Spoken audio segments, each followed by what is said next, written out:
Hawaii time. It's 3:45 now. Actually cutting into my skate park time, which is not happy, but whatever. We'll get this going. Tell Mick Robinson was talking about reverbs today. Oh, why is this not going? I think I might be I think my internet may be throttled.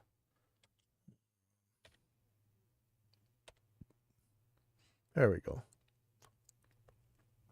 Anyway, I have a thing to show you, which is our iconic reverb. We got an alpha of this. I'm just going to be using right now a snare drum from Steven Slade Drums. This is one of the deluxe snares, and I'm going to mute the room sound so that we're kind of just getting the direct and a little bit of the overhead before I put the reverb on. So this, like I say, this is an alpha. This could very well just crash while we're doing this. So that's the kind of the nature of alpha things, but it's okay. We like crashes, right? So here it is. Not sure how exactly we're going to handle people who are already using iconic. We might make a completely separate version so your old presets still work. I'm really not sure. But let's just go through what this thing's going to do.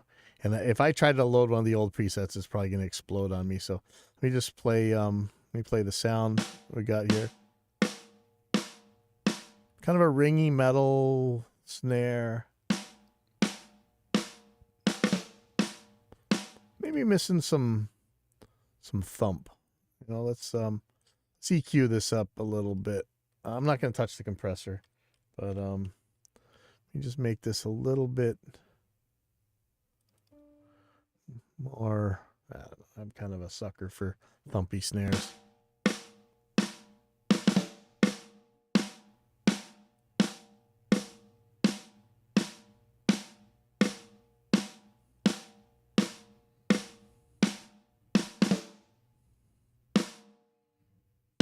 I wonder if I want to take out a little bit of the bottom mic.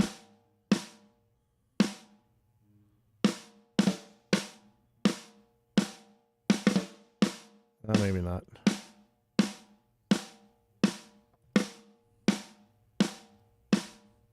Yeah, good enough. Okay, so let's start getting on this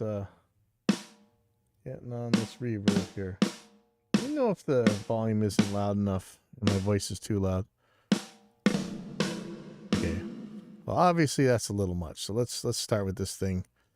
I'm gonna make the dry wet mix all the way dry. And so let's just go through this thing from left to right. Just gonna put a basic reverb up. Say about 2 seconds. Just your regular stuff. I'm gonna start mixing it in.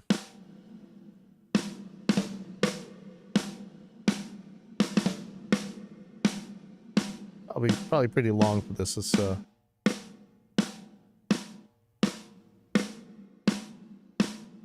there we go.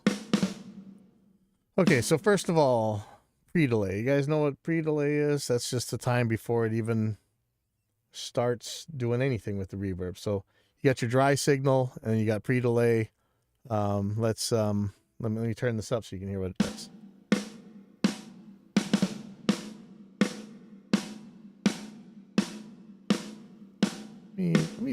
I'm gonna just make it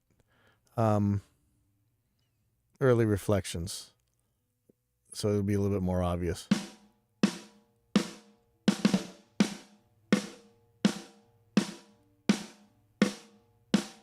So 0 pre-delay, the early reflections, the reverb, whatever, starts right away, right?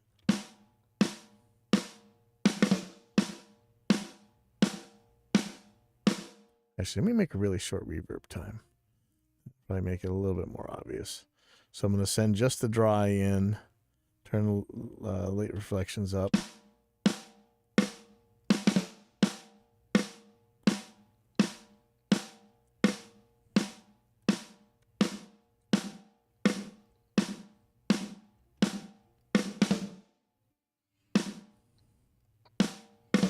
So here's no pre-delay.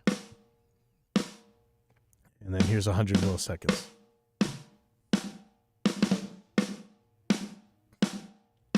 So you hear that kind of echo sound. So that's when it's starting to get sent to the reverb, okay? Set this pretty short. And you know, reverb is something where you really can get into a bunch of phasey weirdness, but if you make it long, it's not such a big problem. Let me turn down the late reflections again. And I'm going to go to the just the regular ER, so early reflections. So this is your kind of what the room sounds like how big is the room. The early reflections will really help tell what that is. How long does it take before it bounces off the wall and gets to you initially?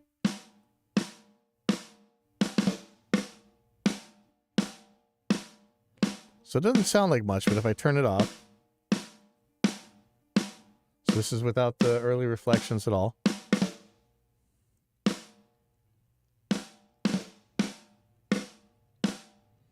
Okay. And so here's the ER size. It's going to say kind of how big is the room. See how close to the walls it bounces right back here? Make it pretty long. Kind of a far away room.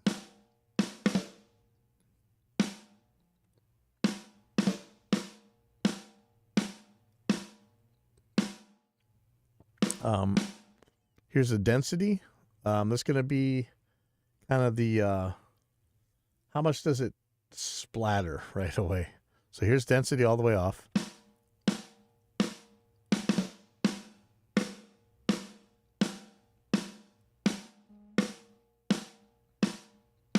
So this would be almost like if you had like a perfect reflection and it's not really getting diffused or absorbed much.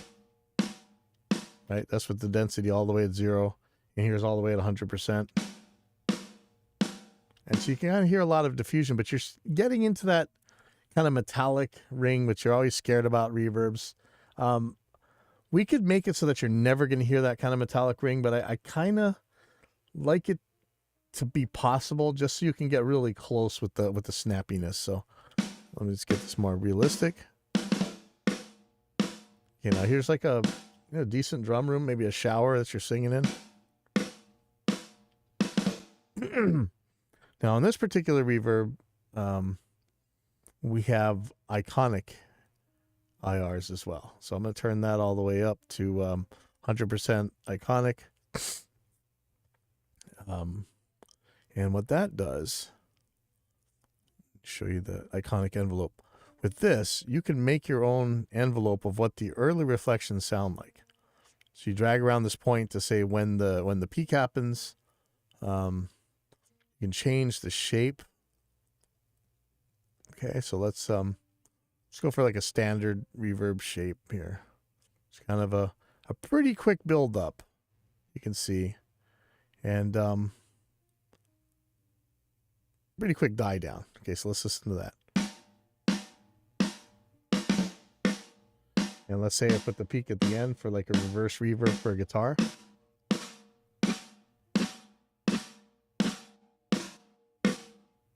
Or immediate.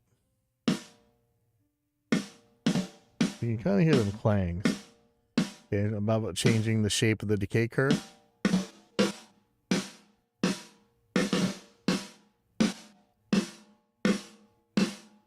How about even faster up? Or slower up? Slow up, fast down.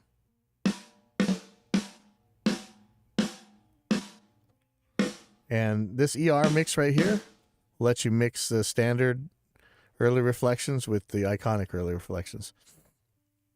And your stereo width for the early reflections for the iconic.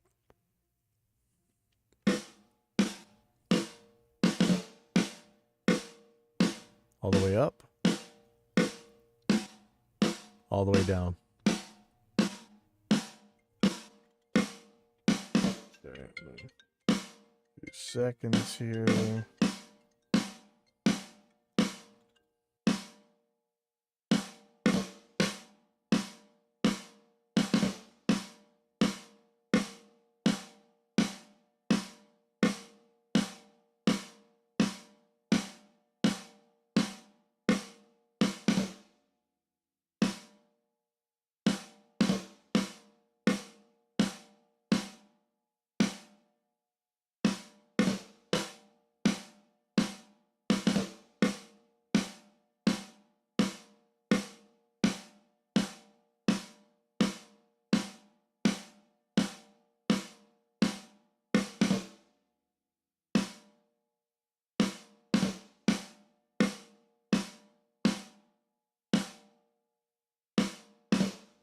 Okay, sorry about that.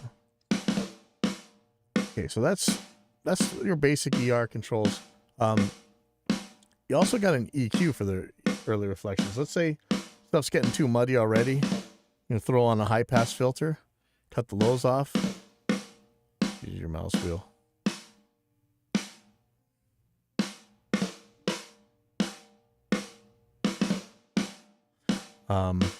Mouse wheel sets the slope. So if I roll this up, it's going to like off 6 decibels an octave, 12, 18, 24. Okay, so that's your high pass filter, or here's a low pass filter. In case it is getting too metallic sounding, just same thing, use your mouse wheel to roll that. Get rid of what you don't like. Then you get your standard EQs, double click them to turn on.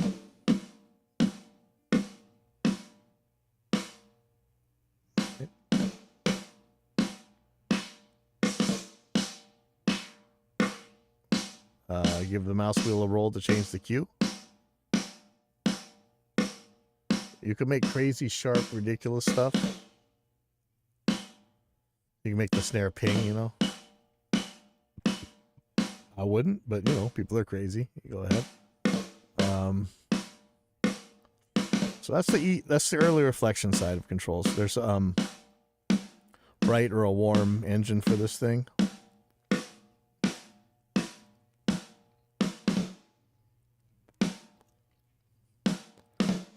You'll find that when you throw these bright switches, bright versus warm, you kind of get a drastically different reverb. So a lot of the settings that you're running are probably not going to work all that well. So keep that in mind when you swap these out. Okay, so now let's turn off the early reflections.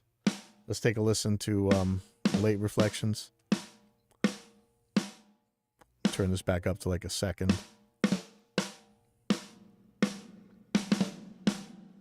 Okay, so here we're starting to hear real reverb, right? And hopefully this is self-explanatory, the dry-wet mix here. This controls for the entire reverb. You know, this is 100% dry. It's the same thing as having this plug-in bypassed because it is zero latency, so that's not going to have any effect on things. Once you start turning it up, 100% is just reverb. Okay.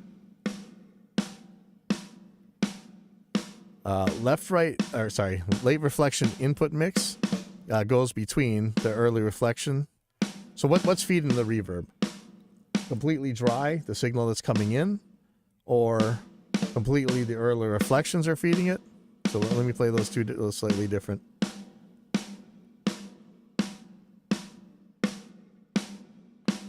So you see do you want the sound of the room that you're creating in that reverb? So that's basically what this does. I start with the 50-50 mix and see how it goes from there. Late reflection pre-delay again is how long before that reverb starts doing anything. Let me turn this.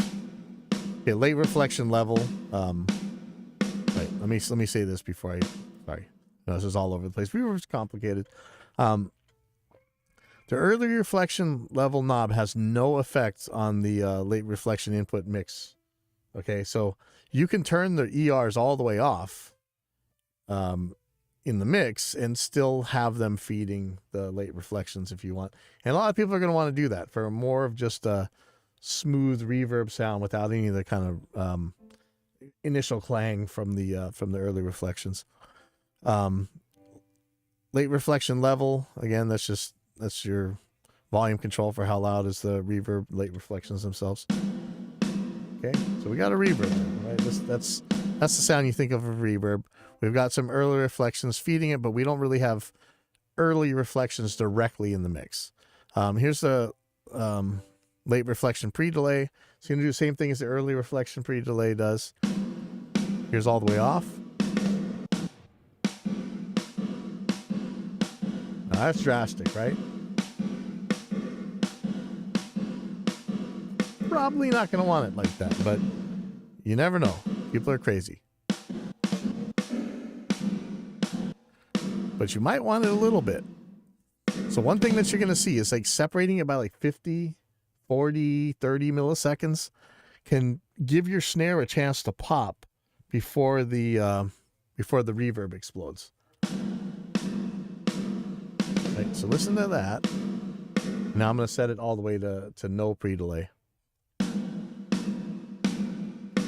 Either one's fine, but you might find that it's just too muddy in your mix if it starts right away. Sorry, 1 second.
Sorry, I never have any time to do anything except for live anymore, and sometimes phone calls come in, and that's just how it is. Anyway, okay, so where were we?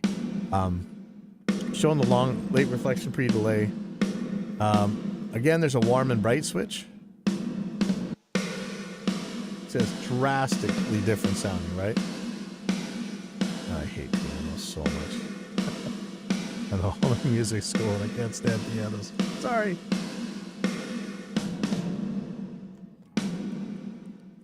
Now, though we do have this warm and bright switch, you can get close to that with EQs and stuff, but it's just a really quick way to change things out.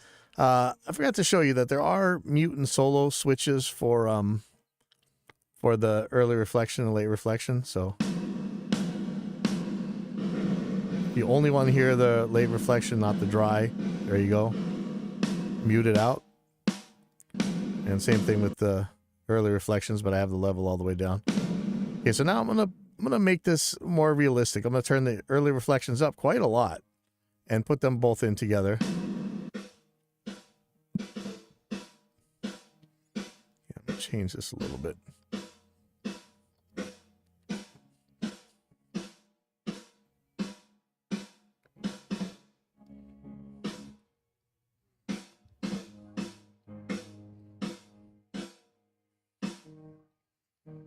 I'm just going to set this completely for iconic. I'm going to make it a little bit wider.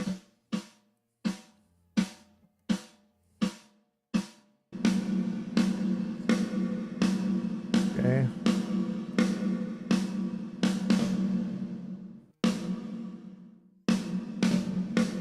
Yeah, I think the only other control I really need to show you right here is there's a limiter control. This is the same one. If you watch the old video where I turned a compressor into a guitar amp, this is the same limiter here. So if you really want to flatline your signal because it's too loud, or for creatively, there's a soft limiter. It's going to sound like a tube amp, you know. I know. Or a hard limiter, which is going to just be a straight square wave clipper right off the top and shave the head of whatever signal's coming in there. Yeah, sorry about this piano. Okay. And then, I guess I should show you this right now. If you hit this expand control, there's a gate. So you can choose, All right, so I know, I love gated reverbs. I know how much you guys hate them. So you can choose this between the detector coming from the input, the reverb output, or a side chain. So you could use a side chain to actually open this gate. So use the dry snare to pop this thing open. But if you're feeding the snare directly in, you could probably just use the input if you want to do it that way. So let's listen to that. Here's the threshold. Let's see. Now again, this is an alpha, so the chance this thing is working backwards. There we go.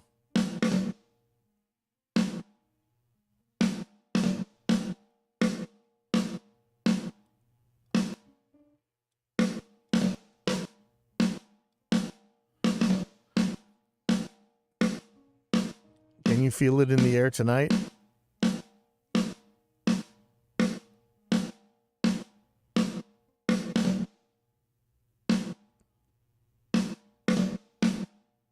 So that's what the gate does. Okay, so again, a side chain. If you guys understand the routing and stuff, most of our plugins, and especially if you're using Reaper, there's a lot of sidechain routing available. You would just you would make this a 4-channel track, and you'd feed the sidechain signal in to channels 3 and 4, and you'd have it choose sidechain and have it open based on that input signal that's coming in to open it. All right, so there's your gate. If I put it on output or wet, now a lot of gates do it this way. I always have problems with this. However, sometimes this works better on rolls than it does using the input to trigger it. So let's listen to this.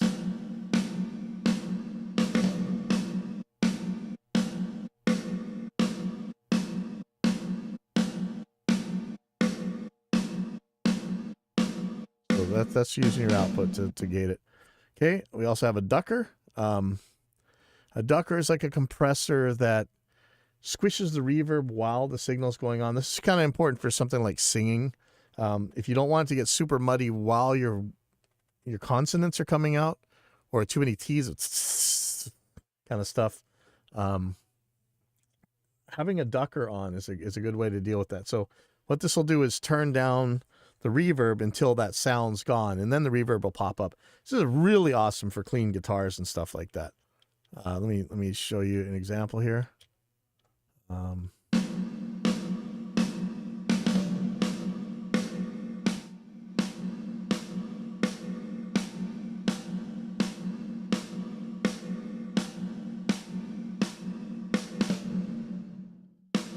Now, in the case of something like a snare where you can count on how long it's going to be, you might be asking, hey, why don't you just use the late reflection pre-delay to make that same thing happen? You could, but most things are a lot more variable than that. And you'd also change the way the ramp lets go instead. So if you want it to really ramp back up slow, and we could, if you guys decide that you want this longer, we can make this longer. Right now it'll do like a second. So let's... in this case, it's never going to get all the way open at a second, right?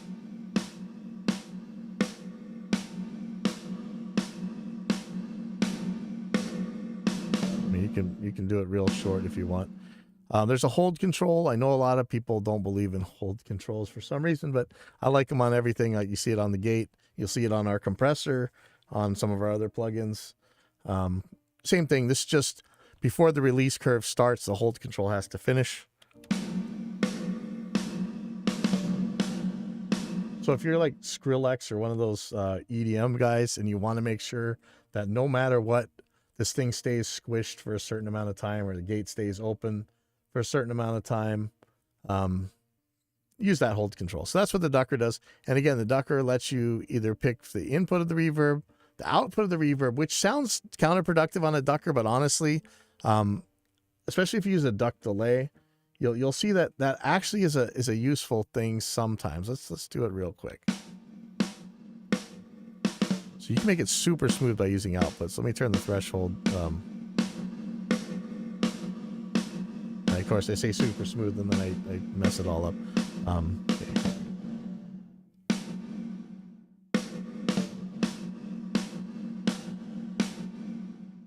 Yeah, snare is probably the wrong example for this, but on vocals or sometimes on like long stuff like strings, using the output for the detector input, using the wet signal as the detector input can work pretty well. Almost always I leave it on in. Okay, so turn that off. We also have modulation. Okay, so here, you know, so again, it's not going to do too much on a snare, but you can do some crazy stuff, and you can start eating your CPU by like popcorn by cranking these voices up. This is your regular chorus. You can actually run a guitar through here, turn the reverb off, and just use it as a chorus. Because, you know, we don't really make modulation effects yet at AIX DSP, but maybe someday, but this is actually one.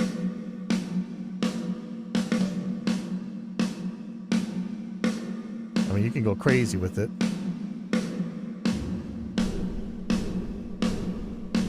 Let me put it on bright. Turn it off.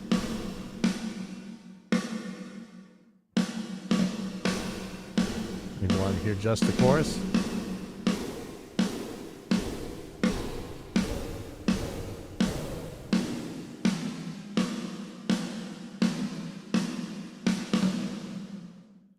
There's no feedback control, but you could probably make kind of a flange tom thing. Let me turn the voices up. Watch the CPU.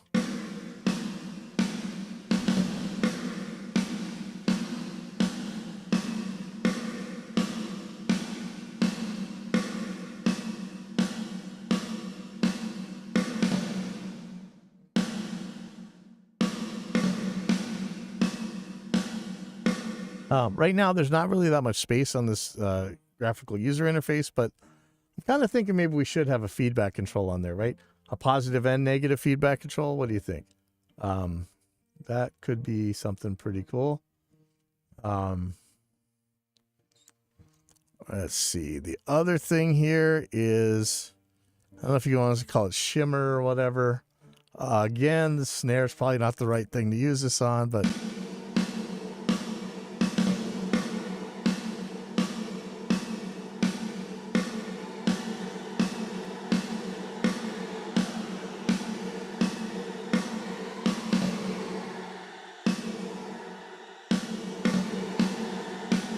so you can make all this crazy ghostly stuff, and then you can kind of modulate it like a chorus as well.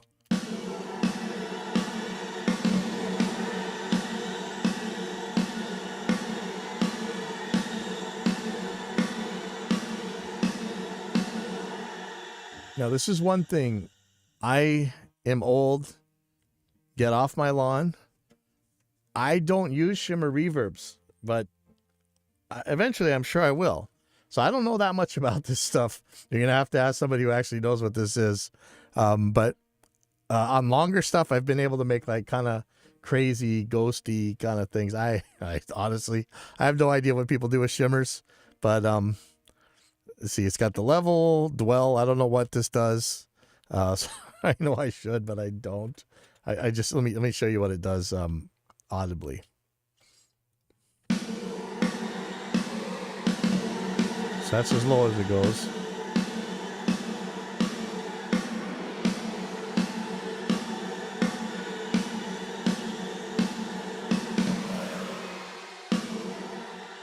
Kind of like the sound of while it's changing.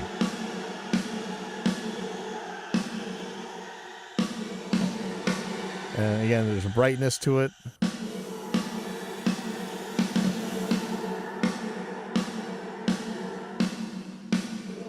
And the modulation on and off turns on this chorus effect. You know what I really need to do is throw a guitar through here so we can actually see what it does that way. And there's a number of voices control. Again, I think that'll start munching the CPU. It doesn't seem to change much though, so that's not bad.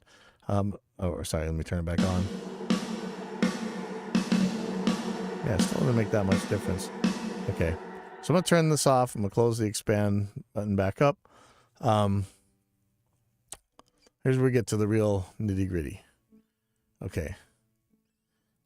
There's a late reflection EQ. It's going to do the same thing as the early reflection one did. I'm going to turn the early reflections off here for a second so you can see this.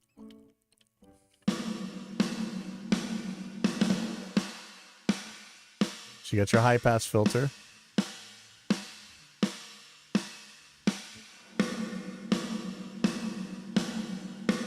Got your low pass filter. And again, use your mouse wheel to change the slope.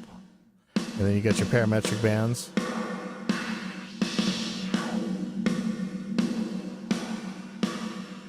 Okay, so that's your regular EQ thing. I think we're going to change the signal path so that this EQ goes before the next thing I'm going to show you. And this is where the real power comes in. And this is, you know, for years, I just want a certain shape. Like, it's really hard to get the tail shape that you want out of a reverb envelope. And you can do it with convolution reverbs, but they were already set to be a certain sound. So when you mess with their tails, sometimes they get a little bit goofy. So we're trying to do the best of both worlds here. Now, I don't know if you guys are familiar with the spectrogram. In this case, we're going from low frequencies on the bottom to high frequencies on the top, and this is over time. And then it'll get brighter as things get louder, like frequencies get louder. So you see the purple, that's like as loud as it goes, and then black is it's completely muted. And so right now you're looking at the spectrogram that over time the reverb dies out. Okay, so that's the shape of the reverb, and it's separated into 3 different bands. So let's say I want to make the highs really short, but the lows are still going for as long as they were. Okay, or I'm going to change the mid, or make the mid ramp up.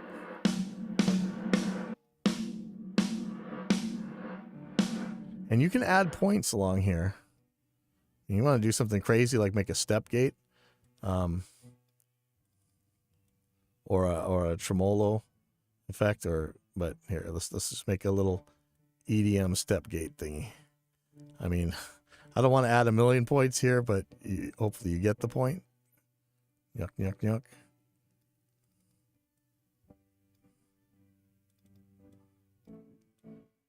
And again, you can change the shape of these by dragging on the line itself. Let's see what this does.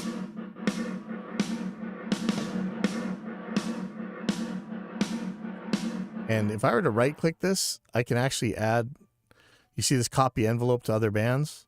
And so all 3 bands, the lows, mids, and highs, are going to get the same shape. So now listen to it.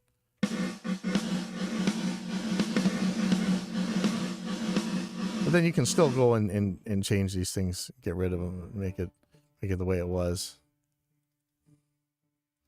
Double click these points to remove them.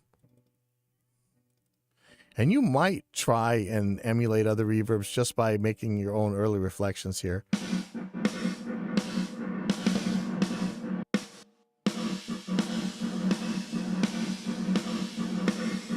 So these envelopes are insanely powerful here. So it's a lot you can do with these. And still, I think you can see there's still a little bit of buggy bugs to get rid of. But let's say that I wanted to, I mean, if you're making a plate, you just get rid of the ERs, right? But let's say I'm going to mute again, the ERs are muted. So I'm going to try and make like one of these early reverbs that you used to use in hardware where you had an initial early reflection that kind of ramped up. But I'm going to make it all on here. It's not going to be the exact same as using a real early reflection system. It's going to generate a little bit different, but make a couple of points here. And we used to have a zoom, so you could really zoom in on here. Might bring that back, but it seemed to be more confusing to people than was really worth it.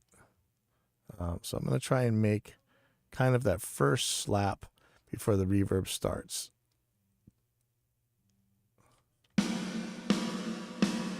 Copy all the bands. I'm going to take the highs and I'm going to beat these a little bit different.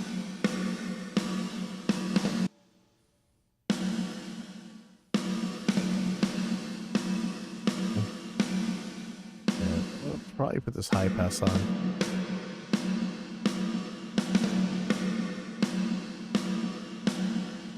Okay, so that's what these envelope controls do. Let me show you one more thing here. This is the audition system. So if you're really just trying to figure out what the reverbs are doing, you want to go through the presets and have them sound, you can play this little snare sound that it comes with.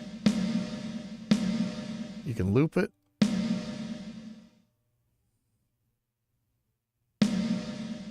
I think I might have to add this later, but in settings, there should be loop time. Okay, so it's not in there right now. We'll do this so that you can actually change how long the loop takes.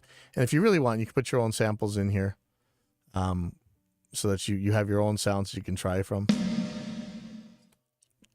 So that, I think, is pretty much this whole reverb. There's some little incidental junk aside from here, but let's see. You can get to our Discord from here. Get you our manuals. Go to our website. Choose your preset path. Zoom controls. Again, this is early days. This is probably going to crash things, but this is what's going on with Iconic Reverb. So I invite you to come try it out. This is the, of course, input and output controls. It's already got that figured out. Okay, that's all I can really show right now. I have to do a bunch of stuff today. Anyway, all right, I'll see you guys later. Thanks for tuning in.